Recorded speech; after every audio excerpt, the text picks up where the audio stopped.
Hello friends, welcome you all. आज मैं आपके जो वीडियो लेकर आ रहा हूं, देखिए बात करेंगे रियल एस्टेट सेक्टर के स्टॉक्स की। रियल एस्टेट सेक्टर के स्टॉक्स को समझने की कोशिश करेंगे, जैसा कि 2 हफ्ते पहले काफी डिटेल में एनालाइज किया गया था। आज उन स्टॉक्स को फिर से फोकस करेंगे, क्योंकि कुछ मूवमेंट इन 2 हफ्तों में धीरे धीरे बना है और अब वो कुछ मूवमेंट एक मोमेंटम की तरफ शिफ्ट होते जा रहा है। तो चलिए डिटेल में समझने की कोशिश करते हैं। और आगे बढ़ने से पहले मैं आपको बता दूं, अगर आपने अब तक चैनल को सब्सक्राइब नहीं किया तो जल्दी से सब्सक्राइब कर ले, बेल आइकन को प्रेस कर ले, जिससे आपको नोटिफिकेशन आती रहेगी। और प्राइस एक्शन सीखने के लिए आप ज्वाइन कर सकते हो मेंबरशिप ज्वाइन बटन पे क्लिक करके। अब रियल एस्टेट की जब भी बात आती है तो डीएलएफ सबकी नजरों में होता है, क्योंकि ये इस सेक्टर का सबसे बड़ा प्लेयर है। आज की डेट में बढ़िया रैली 468 के लेवल पे, काफी कंसोलिडेशन के बाद ये रैली देखने को मिली। फिर हम बात करने वाले हैं गोदरेज प्रॉपर्टीज की। ये भी रियल एस्टेट सेक्टर का बड़ा स्टॉक है। और देखेंगे ओबेरॉय रियलिटी को, देखेंगे आप प्रेस्टीज स्टेट प्रोजेक्ट्स को, देखेंगे अजमेरा रियलिटी को, देखने की कोशिश करेंगे फोनेक्स मिल्स को। एक नहीं बल्कि अनेक स्टॉक्स आपके सामने है। देखिए ब्रिगेड एंटरप्राइज, जीआर इंफ्रा, ये सब रियल एस्टेट सेक्टर के स्टॉक्स हैं। शोभा लिमिटेड, और आप अगर देखो Mahindra life space developers, Ashiana housing, ये क्या है? ये सब रियल एस्टेट डेवलपमेंट वाले स्टॉक्स हैं। अब जरा इन स्टॉक्स को तसल्ली से ध्यान से देखना। 2 हफ्ते पहले जब ये आपके रडार में आए थे तो कैसे से देखिए real estate stocks, the big move जिसकी स्टार्टिंग हो रही थी, ये देख सकते हो आप। इसमें काफी डिटेल में चर्चा की गई ओबेरॉय रियलिटी की। ये देखिए क्लियरली ये मूव ओबेरॉय रियलिटी का। अभी चार्ट के थ्रू और देखेंगे। देखिए ये है लोधा यानी कि मैक्रोटेक डेवलपर, जो प्रोसेस के हिसाब से ज़्यादा पुराना वीडियो नहीं है, अभी रिसेंटली वाला है। ये गोदरेज प्रॉपर्टीज का अभी 2 हफ्ते पुराना ही ये वीडियो है, आप इसको देखें समझें। हम चलते हैं चार्ट्स पे और समझने की कोशिश करते हैं।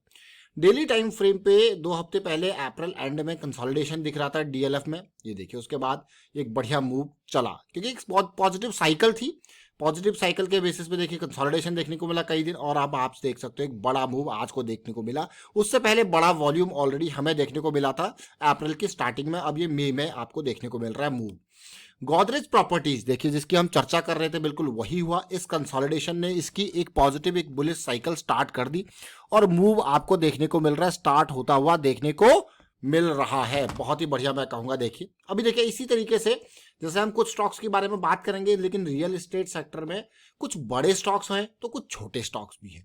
तो जब पूरा का पूरा मूव साइकिल स्टार्ट होती है, जैसे लास्ट टाइम पे हमें एपीआई स्टॉक्स या फार्मा स्टॉक्स जिनकी हम बात कर रहे थे, Neuland lab, Lincoln pharma, Glenmark pharma और टीआईएल, ये बहुत सारे स्टॉक्स मिले थे और किस तरीके से उन्होंने रैली दी थी। और आप देखिए ये रियल एस्टेट सेक्टर के स्टॉक्स पिछले 2 हफ्ते पहले जैसे जैसे ये रडार में आए हैं, देखिए अब आप देख सकते हो। अब चलते हैं ओबेरॉय रियलिटी के ऊपर। देखिए अब ये ओबेरॉय रियलिटी के डेली का प्राइस सेक्शन है, देख सकते हो। अप्रैल एंड में कहाँ पे था ये 916 के आसपास, अब धीरे धीरे 1000 के आसपास बढ़ता हुआ गया है। ओबेरॉय रियलिटी ये देखिए, यही प्राइस सेक्शन की तो एक्सपेक्टेशन थी जो चल रही थी, और आप देख सकते हो बिल्कुल धीरे धीरे ये मूव पकड़ता हुआ ओबेरॉय रियलिटी का स्टॉक। अब देखेंगे प्रेस्टीज स्टेट को, बुलिश साइकिल स्टार्ट होती है और एक कंसोलिडेशन और आपको रैली देखने को मिल रही है। यही नहीं, अब आशियाना हाउसिंग को देखेंगे। देखिए आशियाना हाउसिंग में अजमेरा रियलिटी, ये देखिए जस्ट कंसोलिडेशन, बुलिश साइकिल और मूव जस्ट स्टार्ट हो रहा है। तो अभी ऐसा नहीं कि सब स्टॉक्स में मूव स्टार्ट हो चुका है, ये इसका डेली चार्ट है। लेकिन कुछ स्टॉक्स ऐसे हैं जहां पे मूव पहले आता है, कुछ में थोड़ा लेट आता है। लेकिन ओवरऑल पर्सपेक्टिव से अगर आप देखोगे तो क्या हमें देखना है? हमें देखना है कि भाई जहां लो रिस्क की अपॉर्चुनिटी है, जहां अभी चीजें जस्ट स्टार्ट हो रही है, that will be a big opportunity, क्योंकि वहां पे चीजें अभी स्टार्ट हो रही है, वहां पे रिस्क कम है। मान लो मैं इसमें चलता हूँ, अजमेरा रियलिटी में चलता हूँ, ये 320 का करंट प्राइस है। इसका स्टॉप लॉस अगर इमीडिएट देखा जाए तो 290 के आसपास बैठ रहा है, यानी कि हाँ यहाँ पे आपको पता है कि 30 पॉइंट का जो ये रिस्क है। अगर मैं 500 के टारगेट को भी देखता हूँ तो आपको यार भाई रिवॉर्ड बहुत बढ़िया है इस लेवल पे। इस लिक्विडिटी जोन को देखता हूँ, सबसे पहले वाला वो 360 पे है, यानी कि करंट प्राइस से इक्वल पे। ऊपर दूसरी लिक्विडिटी जोन को देखता हूँ तो 400 पे। अब लिक्विडिटी जोन की जब हम बात करते हैं तो मतलब क्या है, देखिए ये लिक्विडिटी जोन मतलब रिसेंट हाईज अगर आप देखोगे तो ये लिक्विडिटी जोन, और फिर आपके पास ये जोन देखिए, ये बुलिश कैंडल, ये जोन। अब आप कहोगे यार यहाँ से अगर देखा जाए करंट प्राइस से ये भी 40 पॉइंट ऊपर है, अगर यहाँ से देखा जाए तो ये और 40 पॉइंट ऊपर, और यहाँ से देखा जाए तो ये तो बढ़िया 100 पॉइंट ही ऊपर है, देख रहे हो इनिशियल लेवल का। तो ये हिसाब से आपने अगर रिस्क लिया, ये मोर देन 1:1, और ऊपर का रिस्क है 1:2 का हो गया, और ऊपर का हो गया तो 1:4 का हो गया। तो ये इंपॉर्टेंट, ये कौन सा? अजमेरा रियलिटी। आगे अगर आप एक एक चीज को देखो, समझने की कोशिश करो, जैसे अजमेरा की हमने बात करी, आप और स्टॉक को देख सकते हो। देखिए प्रेस्टीज स्टेट कंसोलिडेशन के बाद जस्ट चीजें स्टार्ट हो रही। बड़े टाइम फ्रेम वाइज आप इसको नजर कर सकते हो कि बड़े टाइम फ्रेम में कैसी सिचुएशन है। प्रेस्टीज स्टेट को अगर हम देखते हैं किस तरीके के डेली टाइम फ्रेम में पूरा का पूरा पीक एरिया को टच करते हुए देखिए कहाँ पे कंसोलिडेशन थी, देख सकते हो बहुत इंपॉर्टेंट एरिया पे कंसोलिडेशन और मूव स्टार्ट हो रहा है। साथ के साथ यहाँ पे कुछ वॉल्यूम्स की भी हमने बात करी थी लास्ट टाइम पे, उन वॉल्यूम्स के ऊपर आप नजर डाल सकते हो। देखिए ओवरऑल रियलिटी अमेजिंग कंसोलिडेशन और ये मूव जस्ट स्टार्टेड। ये एक और है, जैसे गोदरेज प्रॉपर्टी की हम बात कर रहे थे, तो गोदरेज प्रॉपर्टी को अगर पिछली बार का साइकिल आप देखो तो ये था, देखिए गोदरेज प्रॉपर्टी जहां पे साइकिल स्टार्ट ही नहीं हुई थी, लेकिन इस कंसोलिडेशन की वजह से गोदरेज प्रॉपर्टी ने साइकिल स्टार्ट कर दी। देखिए कितने दिन की कंसोलिडेशन अगर आप ओवरऑल देखा जाए 17 अप्रैल से लेके ऑलमोस्ट 12-13 मई तक, मतलब 2-3 हफ्ते की कंसोलिडेशन ने एक पॉजिटिव साइकिल भी यहाँ पे स्टार्ट कर दी, देख सकते हो। तो this is really important to understand कि प्राइस किस तरीके से मूव कर रहा है। और ओवरऑल देखा जाए तो देखिए ये पार है कंसोलिडेशन और फिर आपके सामने देखने को मिल रही है रैली। तो यह है गोदरेज प्रॉपर्टी। अभी हमने बहुत सारे स्टॉक्स के बारे में बात करी, ये सब रियलिटी सेक्टर के स्टॉक्स हैं, चाहे डीएलएफ हो, गोदरेज प्रॉपर्टी हो, ओबेरॉय रियलिटी हो, या फिर प्रेस्टीज स्टेट हो, अजमेरा हो, फोनिक्स मिल्स हो। फोनिक्स मिल्स को आप देख सकते हो।